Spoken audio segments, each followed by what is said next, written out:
The following story is about a real homicide investigation with graphic content. Viewer discretion is advised. Previously on The Murder Mind.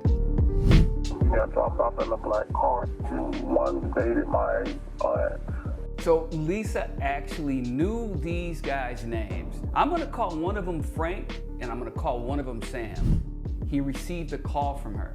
Frantically, she's telling him that she found in a trash can located near the room where Frank and Sam had checked in at, she found two items that were shocking. A pair of sneakers and a hat. And here's the kicker. Both of those items were covered in blood. These two items could very well belong to my victim, Leonard Hill. I've got to meet with Frank, I've got to meet with Sam, and I've got to clear the air and get some real answers. A shocking murder. Mysterious clues. Catching a killer. The Murder Mind, hosted by me, retired Atlanta homicide detective Vince Velazquez.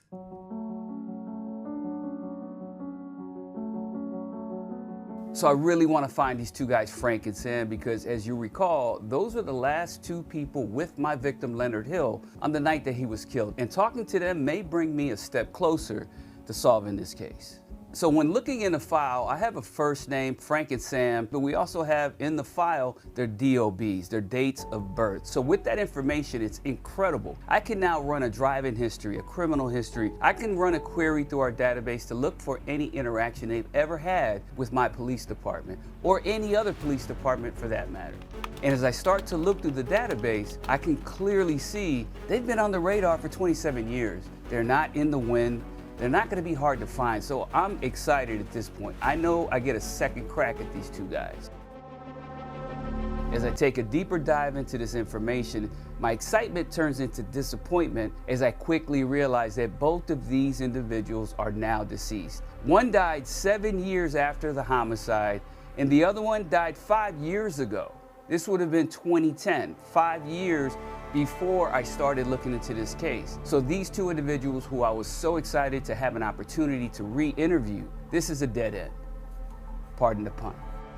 Now with a case like this, where we have two key witnesses that were actually with our victim the night that he was killed, this is great information if they were alive. Now let's put this into perspective. A witness statement is so important, but I have to corroborate what they said 27 years ago. Not only that, that statement is not admissible in court unless you have a human being that's willing to sit in a chair and testify to what they said. So now, even if those statements 27 years ago from these now two deceased witnesses were so relevant in helping close the case, the jury can never hear that because a defendant has the right to cross-examine a witness against them. These two witnesses are deceased. That information is null and void. There's nothing I can do with it. Now, this isn't anything new to me. This is par for the course in homicide investigations, especially cold cases. I've been down this avenue before where I'm looking at a case that's 20, 30 years old, and these witnesses either move away, they're incarcerated, or unfortunately in this case, they're dead. This happens all the time. So it's not one of those situations where I think I'm not gonna be able to solve the case just because these two witnesses are dead. It just means I gotta work harder. I also have to consider these two individuals were the last two people with my victim the night he was killed. They may not be witnesses. They may actually be the suspects. As I dig deeper into this case, I don't know which direction I'm going to go to. I may end up back with these two guys as my suspects and being able to close this case, but not bring it to justice because they're deceased. I've had a particular cold case where I worked for over 20 years, only to find out 22 years after I first worked this case. Once we identified the suspect who killed this poor innocent little girl, he himself was deceased. We closed the case, but the family never got their day in court. This may very well be a case just like that. Now there's a crucial piece of evidence here. If you recall, I mentioned earlier that when the victim was found, he was wearing white pants, and in the crime scene photos, I could clearly see a bloody handprint on one of his legs. Now, if I can find fingerprints or palm prints of these two deceased individuals, these witnesses or maybe suspects that were with the victim the night he was killed, and one of their palm or fingerprints match that, that may very well bring me to the conclusion that they are responsible for his death. So I still have a lot of evidence to work with. Now, the question is, are my suspects still alive and out there, or are they these two witnesses that are now deceased?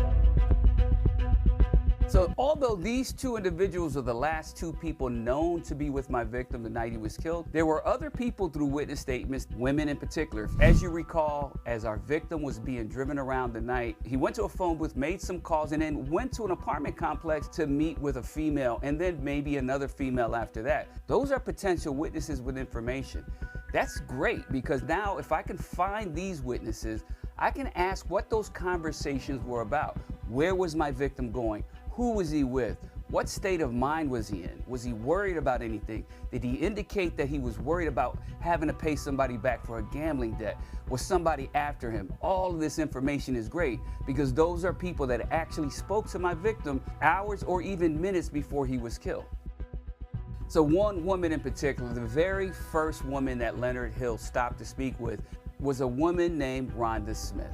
According to witness statements, Leonard Hill goes to Rhonda Smith's apartment complex and spends about 30 minutes there. That's a significant amount of time. So much could be gleaned from that conversation. He's in there with Rhonda Smith. Who knows what's going on? Rhonda Smith is somebody that Leonard Hill found important enough to stop on the night that he was killed to speak with and spend a significant amount of time with. So I need to figure out what is the relationship between Rhonda Smith and Leonard Hill, and if I can talk to Rhonda Smith, if I can actually speak to Rhonda Smith, she can tell me exactly what Leonard Hill was talking about and why he was there. In the original file, investigators actually spoke to Rhonda Smith, and she denied ever seeing Leonard Hill. Now we have a problem because other witnesses, the two men who are now deceased, in their statements, they say they drove Leonard Hill there. He got out of the car and he spent a significant amount of time, 30 minutes, with Rhonda Smith. Investigators, original investigators, then go find Rhonda Smith, interview her. She absolutely denies it. Somebody's not telling the truth. I have to consider, did Rhonda lie to the original investigators? And if so, why? What is Rhonda covering up? Is there a darker secret here that she didn't want to reveal between her and my victim, Leonard Hill? As I dig through the file, I realized that something extraordinary happened. A few days after the original investigators interviewed Rhonda Smith, a tip came into the homicide tip line. Now, this was great. What the tipster said was they need to take a closer look at Rhonda Smith, in particular, Rhonda Smith's child's dad. And what was said in this tip was that Rhonda and our victim, Leonard Hill, had a thing going, and that her child's father caught wind of it, and that he himself was actually responsible for Leonard Hill's death. Now that's motive. Now if you're messing with somebody else's woman all day long, that's motive to commit murder. I've had cases like that, and this is good information. This is the first real good tip I've seen in this file yet. It puts Leonard Hill at the scene. An anonymous caller calls in and says, hey, the reason he was killed is because he was at Rhonda Smith's house, he was having an affair with her, and her child's father wasn't having it. So now this puts me in a whole nother direction with Rhonda Smith. Now, if you recall, when I interviewed my victim's wife, she said that Leonard Hill, her husband, was known to step out of the relationship, date other women. What about him in far as being like out there with other women? Was there a history of that, or? Yeah, we had a history there too. You'll find out when you investigate. People gonna tell you. Yeah, so he had a history of being out in the street with women and stuff. Now, if Leonard Hill was messing with somebody else's wife, that person may be my killer. So the original detective in this case actually went out, interviewed Rhonda Smith.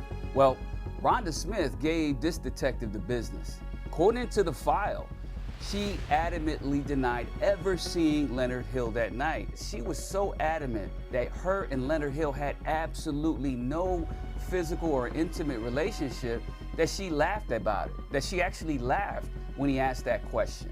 Rhonda indicated that none of the people, none of the men in her lives ever even knew Leonard Hill existed. The name Leonard Hill was foreign to anybody in her orbit. Rhonda Smith went on to tell this original detective that Her relationship with Leonard Hill was purely platonic. They were just friends, and she adamantly denied ever seeing Leonard Hill that night. The detective wrote in his notes that there was nothing that he could ask her to make her come off of that statement. Now, I wasn't there 27 years ago, but I've read a lot of statements. And in reading this statement, this detective, in my opinion, was convinced that she was telling the truth. So reading this statement from Rhonda Smith 27 years ago, I needed to go back to the original statements of Frank and Sam. I wanted to dissect those statements a little further. I'm going back at Frank and Sam, and they never actually see Rhonda Smith in their statement. They never saw Leonard Hill walk into Rhonda Smith's apartment. The only thing they saw was Leonard Hill leave their vehicle and walk to the entrance of this apartment complex and then come back 30 minutes later. So the possibilities are that Leonard Hill knocked on Rhonda Smith's door, she wasn't home, she didn't answer, and Rhonda is actually telling the truth. Or Leonard Hill went somewhere else and just told Frank and Sam that he was at Rhonda's apartment. So right now, I'm still confused. I'm not quite sure where Leonard Hill went. But one thing's for sure, Rhonda Smith denies adamantly she ever saw Leonard Hill on the night that he was killed. So Rhonda went one step further with the original detective and gave the names of all the men that she had dealt with at the time that Leonard Hill was killed. That detective, doing his due diligence, vetted each and every one of those names out. He was actually able to find what their locations were on the night that Leonard Hill was killed, and they were all alibied out. So the information of this anonymous caller that one of Rhonda Smith's child's fathers was responsible for the murder of Leonard Hill was absolutely not true. That detective completely alibied everyone out, and now it's time to move in another direction. At this point, I've looked at all of the lay witnesses in the case, the people on the fringes, and there's nothing else to do. I now have to turn to the people closest to my victim, Leonard Hill. These particular family members that I now want to speak with were actually at the apartment the night Leonard Hill was killed. They should have some good information and bring me closer to making this timeline more concise and maybe help me solve this case. The first person I reach out to is Leonard's stepson, who I'm gonna call Steve. He was 15 years old at the time. 15 is a good age to gather information, process it, store it away. Even 27 years later, he may be able to come up with information to help solve his stepfather's murder. I reach out to Steve, I explain to him who I am and what I'm doing. He absolutely agrees to meet with me and invites me over to his apartment. I drive straight over to Steve's apartment. Time is 10:03 a.m. I'm pulling up to Tuskegee in front of apartment interviewing stepson of the victim. Like I always do, I record the conversation. I get over to Steve's apartment, he greets me with a smile, shakes my hand, and I already told him on the phone that I had reopened his stepfather's case. He was very happy, and you're actually gonna hear this interview. And as always, we've altered his voice to protect his identity. Man, I know you're busy and knock this out. So, like I told your mom and everybody else that I got to interview everybody that was in the file, your mom, everybody, and then go from there.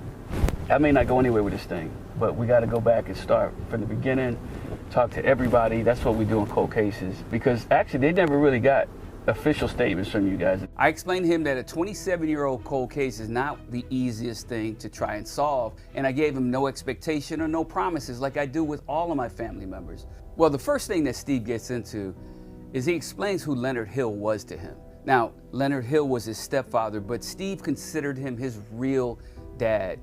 I mean, my dad is living, you know, but it's just messed up to have more respect, more love for a man who's deceased, who was not your biological brother, if you understand what I'm saying. I understand, yeah. How long was he in your life before he was killed?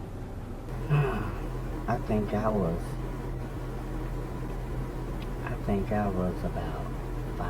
Oh, wow. So a good 10, 6 years old. 9 or 10 years. When mom and dad got together. Okay, so he basically, he raised you. He did. Yeah. Got it. Blood or not, he was your dad. Right. He had been around since he was 5 years old, so for 10 years, his formidable years, Leonard Hill was his dad. I asked Steve to take me back down memory lane of not just what he remembers about his stepfather, but in particular, the night that he was killed. Was he in the house? What he remembers seeing, hearing, any information that can help bring me closer to trying solving this case. Just tell me what you remember as far as that night at the house. You know, start from when you found out, I guess, he got killed, and we'll go either forward or backward from there. I really don't remember too much of anything but feeling numb, you know, as far as, I really don't remember anything. This is not uncommon for someone who 27 years later can't remember all these details. Sometimes it's hard to remember what someone did a couple weeks ago. Now we're talking 27 years ago. But nevertheless, I still need to do this interview, and I need to pick Steve's brain just to figure out what he may know. Okay. When's the last time you saw him? I saw him, and it was a Saturday. He dropped me off at my girlfriend's house. Okay. And that was the last time I saw him. That Saturday, he dropped me off at my girlfriend's house. Steve tells me that on the day that Leonard Hill was killed, earlier in the day, Leonard Hill actually drove Steve to his girlfriend's house. They had a great conversation in the car. He said, hey, let me know if you need a ride later. That was the last time Steve spoke to or even saw Leonard Hill alive. What I really want to know from Steve is, did anything seem unusual with Leonard Hill? Did he say anything? Did he look worried? Steve told me that that day, his stepfather was just normal Leonard Hill dad. Said that she was awake when he came home and that you guys were home that night. Do you remember that night, him coming in at all?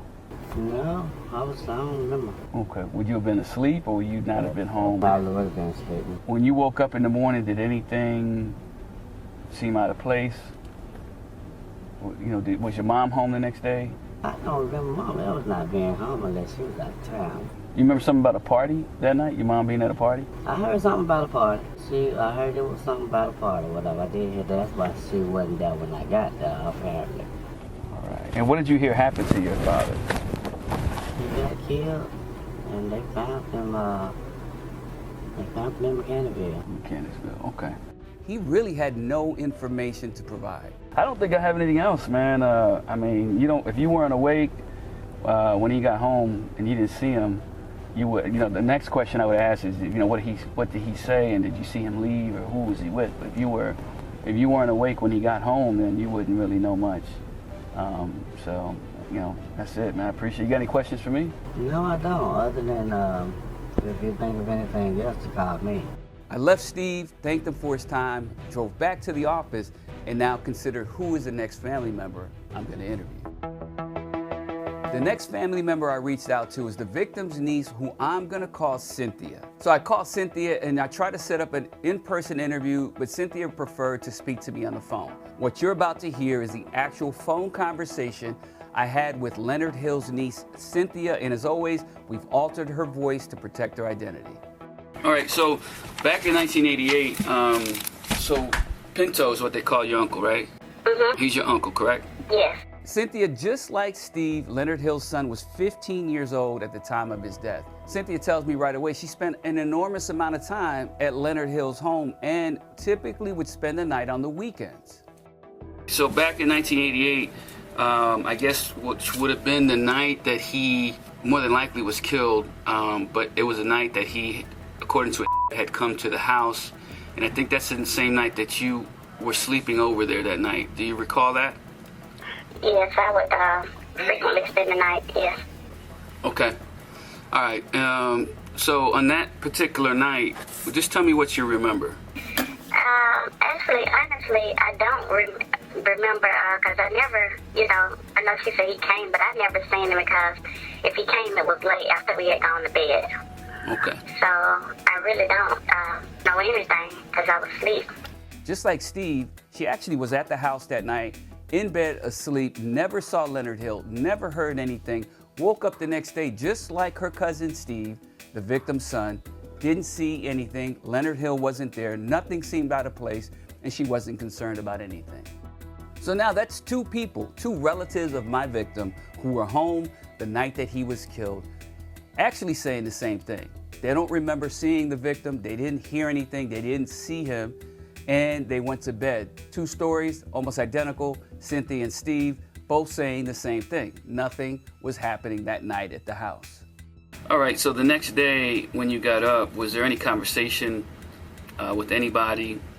Because, Courtesy, she actually saw him come home. And I don't know if you know that. Did you ever have a conversation with her about that?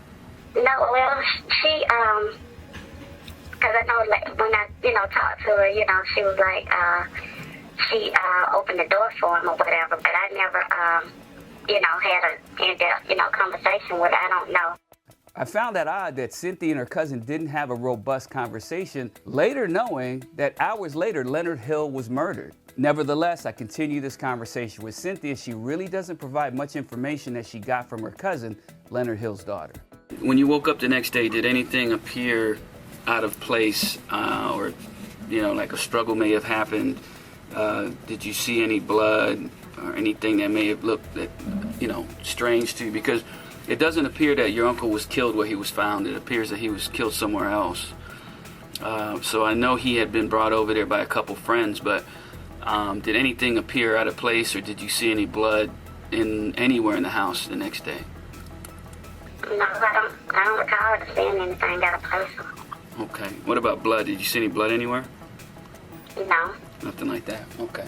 So at this point in the lineup of family interviews, I've interviewed the victim's wife, I've interviewed the victim's real son, the victim's stepson, the victim's stepdaughter, and now I'm interviewing Cynthia. Now she's outside the main circle of this family. I ask her a very pointed question. How about any issues between him and your auntie, his wife? I wouldn't know. You wouldn't know? Okay. She had no idea. She wasn't that close that she could see that relationship and how it was formed. I'm hoping in the broader picture that there may be a morsel, a little nugget in one of these interviews that may move me in a different direction. But right now, I feel like I'm on a hamster wheel. I haven't really gained any traction with any of these family members. All right, I think that's all I have right now. And if I have anything else, I'll just give you another shout. So as far as Cynthia is concerned, she doesn't really have any information that I don't already know. So I thank her and I end the interview. So next up in the family lineup is another stepdaughter that we're gonna call Kim. Kim was actually 17 years old at the time of her stepfather's death. Hey, how you doing? Good, Detective Velazquez. I call her, she agrees to speak with me. We do it over the phone, and as always, I record the conversation. I'm just gonna step outside because, I don't have too much reception here. That's fine. And we disguised her voice to protect her identity. Going back to 1988, Pinto is what they call your dad, and I understand he's not your real dad, but you basically everybody considered him their father. Is that right? Yeah, because when him and my mom got together, I was young. I can't remember how old I was, but I was probably in elementary school. Okay, so you consider him your father. Is that right? Yes, I do. So I'll refer to him as your dad then. Okay, so on the day. Well, I guess he didn't come home. The night he didn't come home that day, that's Saturday. Do you recall being at the house? And as I get into it with Kim, you guessed it, she was home that night. She didn't see Leonard Hill. Woke up the next day, Leonard Hill was gone. I really don't remember. I don't know if he came home and left, but when I woke up, I know he wasn't there.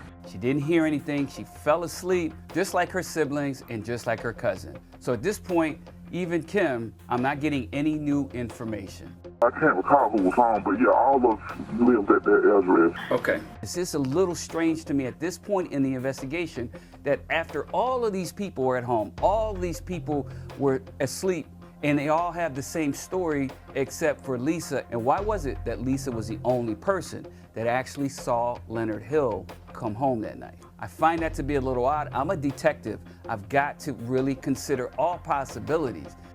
It looks like your father was not killed where he was found. It looks like he was killed somewhere else, and he was brought home by a couple of his friends. So, we're trying to see if maybe something happened there, and then let's just say his friends did it for whatever reason, and then they took his body away from the house. There would have been something left there, but you didn't see anything that looked like anything like that could have happened, right?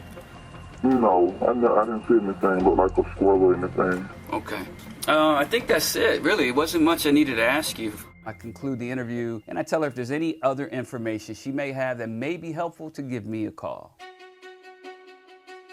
At this point in the investigation, I haven't really made any headway. I'm no closer to solving this case than I was on the day that I opened this case file for the first time. And that's just the story of how homicide goes, especially cold case. But that doesn't mean that I'm giving up on this case, because most cases, there's always something. I'm really looking for that one break to put me in the right direction. And that's exactly what happened in this case. So I want to give Antonio a call to give him an update of where I'm at right now in this investigation. So I call him and I decide to record the phone call. Hello? Hey, Mr. Taylor. Hey, sir, how you doing? Good, Detective Velazquez. You got a sec?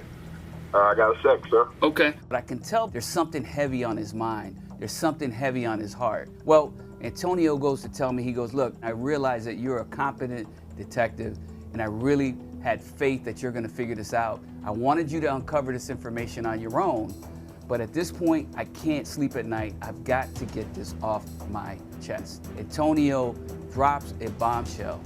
I can't take that with me. That's the issue for me. Okay. She's even admitted to me to doing it. Slow down. There was so much emotion built up inside of him. I had no idea what Antonio was about to tell me. I even considered that at some point Antonio was going to tell me that he himself killed his father, and I know that was absolutely absurd. He was 8 years old at the time. I knew that whatever was about to come out of Antonio's mouth was something that's going to put me on the right track to solving this case. When I spoke with him, I kind of got and I still haven't got the real story. Antonio tells me that an elderly family member, literally on their deathbed, tells him, Antonio, information that really puts this investigation in a complete different direction. It was absolutely crazy. So she told you on her deathbed that to talk to your mother? This elderly family member literally whispering to Antonio that Antonio needed to speak to his own mother, and she knows exactly what really happened to his father. She's like, everything you've been hearing about your dad is not true. You need to talk with your mom. And this is what I call the oh shit moment. This case is about to jump off, and I'm going to tell you all about it in the next episode. Coming up on The Murder Mind. He said, I had to feel pissed. And I said, what?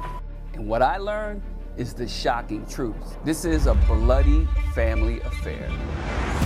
Thank you for watching. I hope you enjoyed. Please hit the like button and subscribe. And please check me out on other social media platforms, Instagram, X, TikTok, and Facebook. Lastly, don't forget to come back for the next episode. You won't want to miss it.